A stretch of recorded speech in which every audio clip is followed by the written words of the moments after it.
In a dark room with just the glow coming from our monitor screen, and it performs extremely well. Not as good as having proper lighting on yourself, so do expect some grain to the image, but it's certainly good enough for a call with someone, and the movement looks as though we are getting the full 30 frames per second at 4K resolution, with natural light coming in through the window, and it's an improvement with most of the grain being cleared up from the image, and it's looking very crisp. We are overexposed on the one side of our face where the light is coming in, which is to be expected, and once again, the movement looks fine. Using our standard main light in our room, and it looks pretty good. Maybe just a little touch out of focus, but after we bring our cat up to the lens to say hello, which focuses really well, when we put it down, it refocuses back on us, and now it looks much clearer. With two ring lights in front of us, and the quality is extremely good. It's looking very crisp, and it makes the black colours look really deep, and it adds a little vibrance to the other colours. The movement, as expected, is hitting the full 30 frames per second in the 4K mode. You are able to get 60 frames per second if you drop the resolution down to 1080p, so if you're looking to get more fluent movement, then you will be able to do it with this. Switching on backlights behind us, and this doesn't cause any issues with the image, and it still looks great. If you do get yourself positioned close to the lens, then expect more blur to the background, and for the focus to readjust and make you look nice and crispy. And speaking of focus, if you bring objects up to the lens, then it will focus on them very quickly. You may have the odd occasion where it doesn't pick up the focus immediately, and you will need to move it out of the shot and back in for it to recalibrate itself, but on a whole it performs really well. Focusing on text isn't going to be an issue either, so if you need to display a book for example to people on the other end of a call or a stream, then this does it very well. If you want to use a green screen behind you, then this will do the job fine. Just make sure that you've got enough lighting on your green screen, which I currently don't have, to eliminate any pixelated parts. If you've got good lighting, then you can expect to get a good green screen removal. This is a microphone test using the OBSBOT Tiny 2 webcam. This is the kind of audio you can expect from the inbuilt microphone.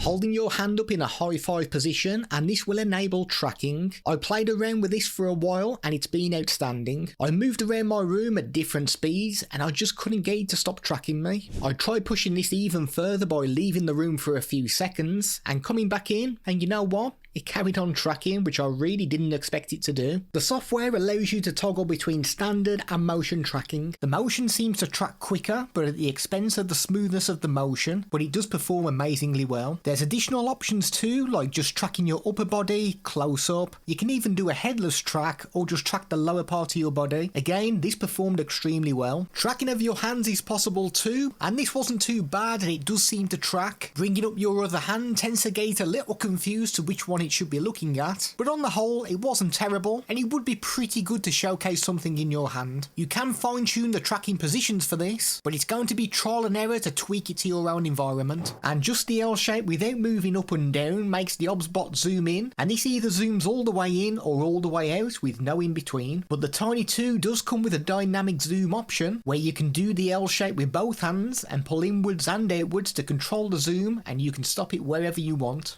There's a retouch option where we can change the way we look, which does a good job and quite fun to mess around with. There's also a filters option to change the way the scene looks, but both of these use quite a lot of system resources, so you may encounter the movement becoming choppy when using these. There's also this unusual body shape adjustment option, which I've never seen before, where you can manipulate the way that you look. Personally, this is great for me because I can make myself look slimmer and taller, but again, this is intensive on your system resources, so expect it to not look too fluent when this is being used. We can enable a background blur if you want to hide your background, and again, this is a nice feature to have, but it does cause juddering to the image. The more you increase the blur, the more unrealistic it actually looks. We did install the NVIDIA video effects and tried using the advanced feature, but this didn't seem to work as it no longer blurred the background unless we went back to the native option. The Tiny 2 can be controlled by your voice. There's 9 different phrases you can say for the camera to react.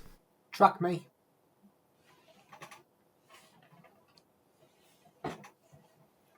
Unlock me.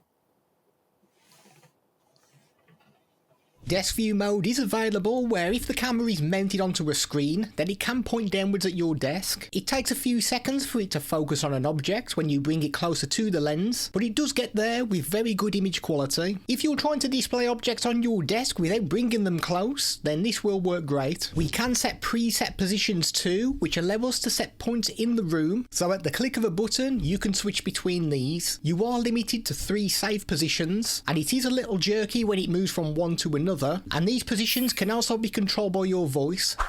Position 2. Position 1.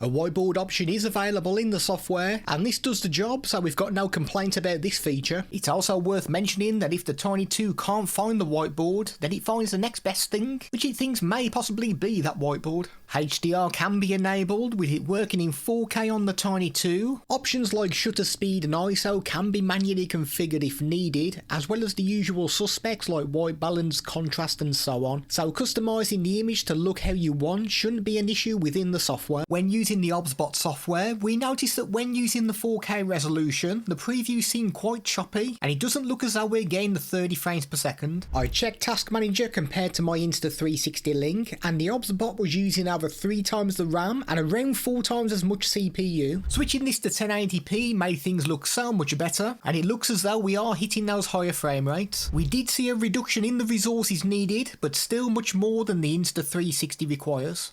OBSBOT have their own plugin for the Stream Deck where you can control the options at the push of a button. Sleep Tiny.